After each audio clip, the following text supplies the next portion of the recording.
तुम तो समस्त को पठे सारे बलभद्र आसीगले सुदर्शन आसीगले सुभद्रा आसीगले तुम्हें तो टिके आस आम तुमको टिके तो दर्शन भी करूँ ताहले आम मन तो आनंदित हेब आम जो बहुत बहुत दूर आसीचु केते कष्ट करी आसीचु काली राति सारा बड़दाण्ड में पड़ू तुमको दर्शन करी बोली एवं आमको माने वर्षा मध्य बाधक कि साजिला आम तथापि खातिर करना कारण आम तो मो प्रभु को मुझे देखी सेठी समस्त दुख विमोचन हेब तुमर अन्य नाम पा दुखहारी तुम्हें हूँ पद्म पद्म पलाश नेत्र तुमको दर्शन करूँ आज महाप्रभु अत्यंत संभ्रमता सहित आसुंच दुषी जाऊँगी टाहिया राघव दास मठ प्रदान करिसेंती महाप्रभु को टाहिया ताको लगे अति सुंदर माने जहाँ को आम कहू जे जो सुंदरतार समस्त ऊर्ध्वर होती महाप्रभु से निजे देखूँ कि सुंदर भाव में बलभद्र आसी बसीगले उद्धा कार्य सरला बल देवी सुभद्रा किंतु उद्धा कार्य होना महाप्रभु बसला बोधे उद्धा कार्य संपन्न हो भगवान सुदर्शन आसी भक्त माने महाप्रभु को दर्शन करुँच आज बड़दाण्डु सिंहद्वार महाप्रभु विराजमान करिसेंती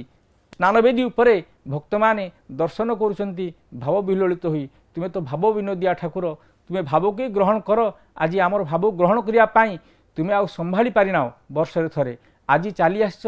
आम मान ग्रहण को वर्ष सारा भक्त जाए तुम पाखु किंतु ये जो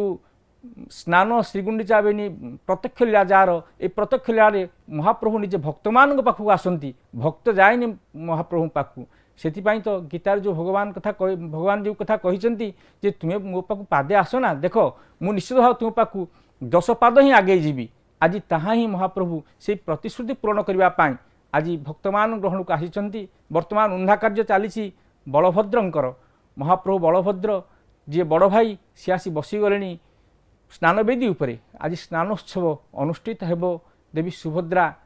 स्नानवेदी अपेक्षा करिसेंती महाप्रभुंकर बलभद्रंकर उन्धा कार्य सरला परे देवी सुभद्रांकर उन्धा कार्य संपन्न हेबो या पछे पछे धाड़ी पंडे आसुचंती महाप्रभु श्री जगन्नाथ जहाँ आज रे पवित्र लीला आमे दर्शन करुचे प्रत्यक्ष आमर आज चर्मचक्षु वास्तविक धन्य हो जाउछि जे महाप्रभु दर्शन करने घंटा सेवक माने भाव विलोलित होई तांकर घंट वादन करुछंती अत्यंत ताଳରେ छंदरे से महाप्रभु को आस्ते आस्ते नहीं नहीं माने तांको स्वागत करी आणुछंती स्नान वेदी की जे हे प्रभु तुम वर्ष जाक बसी से रत्न सिंहासन रे आज तो निजे ओल्हे आसीछ ना आस आम मान संगे संग होई आमे जीवा रत्न सिंहासन में बसवा आज महाप्रभुंकर ए पवित्र उत्सव को आमे समस्ते ही पालन करवा तेणु घुंटुआ मानकर से जो नाद से जो तांकर जो वादन शैली ता अत्यंत निश्चित भाव में निच्छक कहले कि अत्युक्ति हेब ना कारण स्वयं स्वतंत्र ही प्रतिपादन करे वर्ष जाक जहाँ महाप्रभु